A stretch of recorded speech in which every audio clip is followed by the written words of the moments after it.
The federal government has reiterated its commitment to developing Nigeria's livestock sector through proactive measures. This was disclosed on Monday during a stakeholder validation engagement on animal genetic resources held in Abuja. Speaking on behalf of the Chief Veterinary Officer of Nigeria, Dr. George Uzoaga, highlighted the crucial role of livestock in rural livelihoods and economic growth. He affirmed the government's support for the workshop initiatives, assuring that any framework developed will be implemented to enhance the sector. Also, National Project Coordinator of the Livestock Productivity and Resilience Support Project, HELPRES, Dr. Sanusi Abubakar, emphasized the importance of identifying and managing animal genetic resources. Abubakar revealed that HELPRES has engaged in integrated services to develop a national strategy and action plan on animal genetic resources management for the domestication of the global plan of action in Nigeria.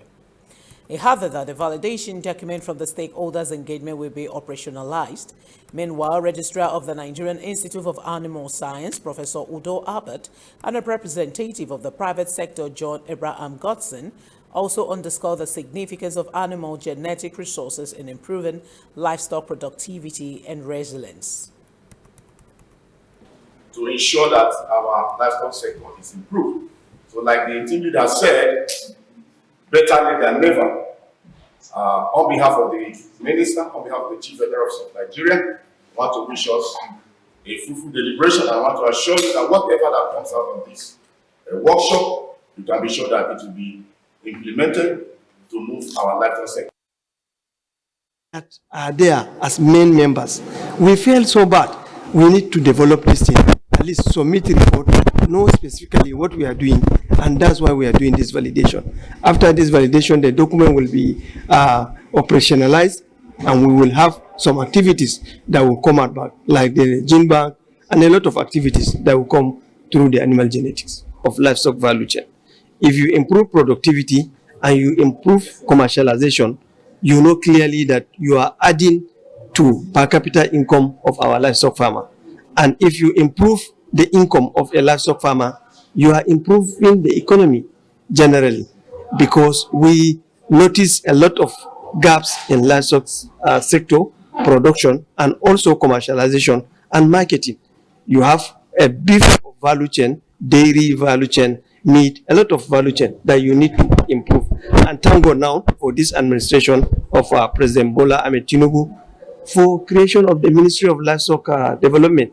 We are aligning with this ministry and seeing how we can improve the marketing of the value chain we have on ground.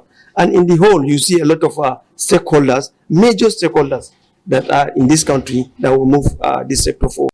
Our role as the private sector has been, of course, it is a business.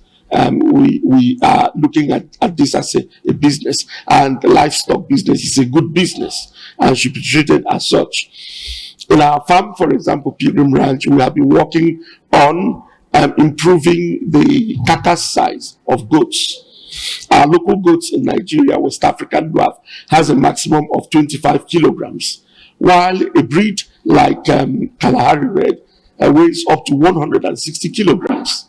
And so through crossbreeding, we increase the carcass size of these breeds.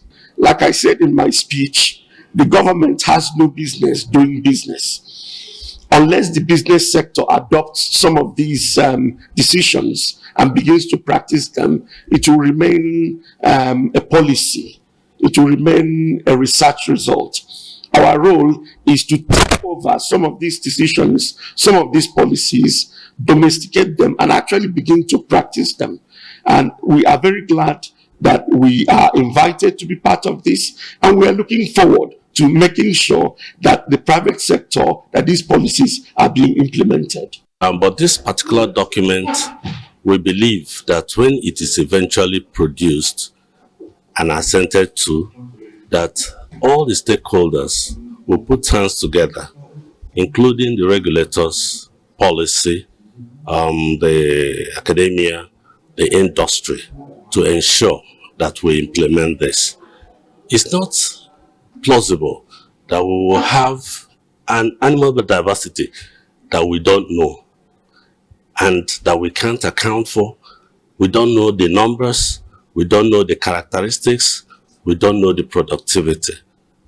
And that has made it impossible for us to harness our animal genetic diversity that we have in Nigeria. Regulatory body, we regulate the animal husbandry practices in Nigeria. And of course, getting to treat the animals the right way will be a way to start. You know, the animals that we have, practitioners, our farmers are getting about doing their things the only way they know how.